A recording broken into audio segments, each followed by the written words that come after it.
March 2015. I remember it was a Friday morning. I was leaving Achieve on my way home back to get ready to go to work.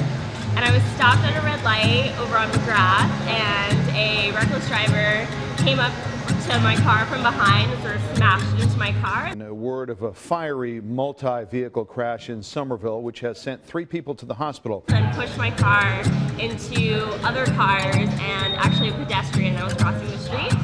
And I was still inside, I was unconscious, and my car started to catch on fire. Oh my God. Cell phone video captures the aftermath of a freak accident in Somerville involving 4 cars and a pedestrian. So a Good Samaritan just ran up, he witnessed the crash, ran up to my car, broke in my window to get me out, and then pulled me out.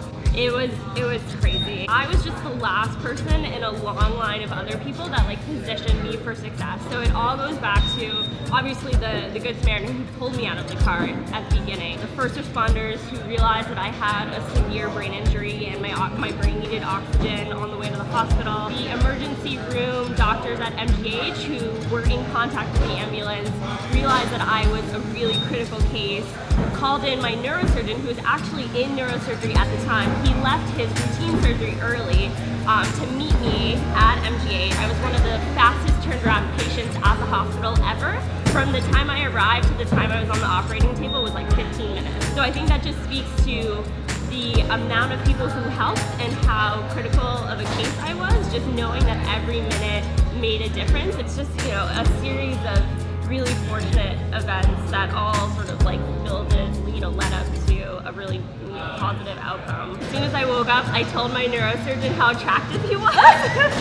Because yeah, like I was still medicated, there was no filter, but I was like, you know, you are really good looking and you're obviously very intelligent because you're a neurosurgeon, so you're a great catch and I just want you to know that. My family was just delighted by that. It's such an embarrassing story to tell now, but I was forming sentences, I was expressing coherent thoughts, which was something they weren't sure that I was going to be able to do. So it's like a very happy memory, for them at least, but it's a mortifying one for me. I sustained a severe traumatic brain injury, which required neurosurgery, 3 to 4 broken ribs, and a bleed in my left eye that left me blind for about 7 months. But with a brain injury, it wasn't just the physical aspect of it, but the cognitive aspect too. So, you know, just basic tasks were really difficult for me. I think the first time I realized that I was in really serious trouble, I was still in the hospital, and I had to do this occupational therapy task where it was literally just reading a bottle of instant coffee directions and making instant coffee. But I could not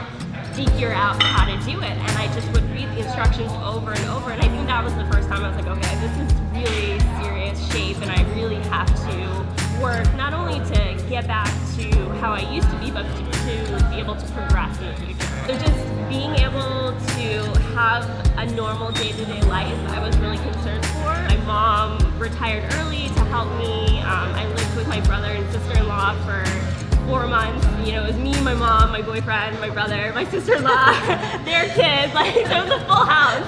But they opened their doors for me. It was a team effort, and I don't think I would have done, you know, half as well if it wasn't for all of those people and for you guys. One of the first memories that I actually remember is you and Jason coming to visit me in the hospital with that big giant card that everybody came in to sign.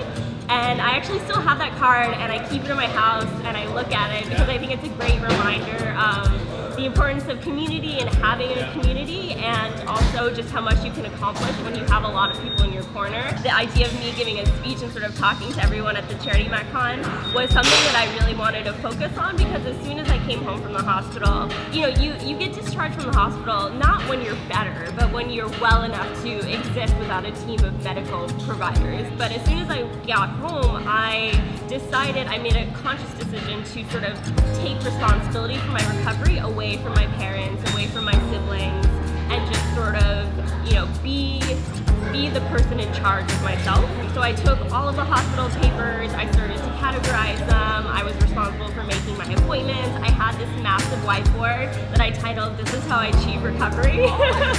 In the spirit of "this is how I achieve finish" hashtags. I think being the one to make that decision and to put that responsibility on my shoulders was critical, because not only was it a rehab task in and of itself, but it was something that I could hold myself accountable for and work towards, progress. Every single exercise that they prescribed to me, and I was going to do it twice over.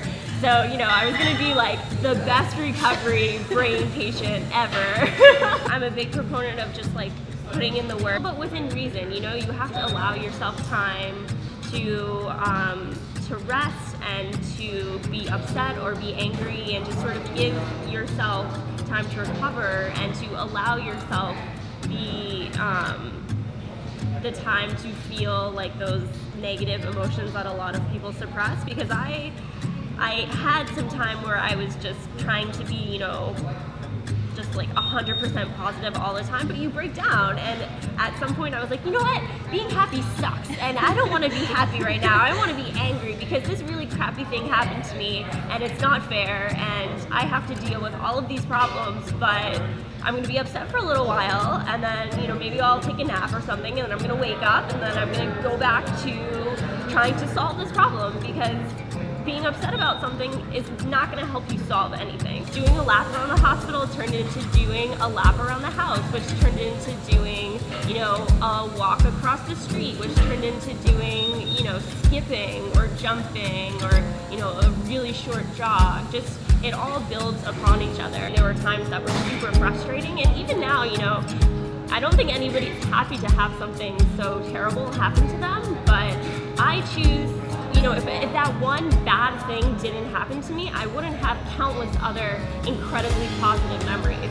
And those are the memories that I choose to focus on, and those are the things that I want to remember, not all the other stuff. Because it wasn't just getting better for a point in time, it was like how I was going to get better for the rest of my life. There was a sense of control over being able to return to the gym. I just wanted to have some semblance of my old life, so I really just like threw myself in here the first opportunity that my doctor said it was okay. It's a three-way tie between swinging the beast, doing the overachiever 24 kg target setup, and completing the try. I wouldn't be where I am today without, without my family, without my friends, without you guys, without my work colleagues. It's overwhelming to feel like I had so many people who cared about me enough to try to make sure that I could get better, and I am just always going to be so grateful.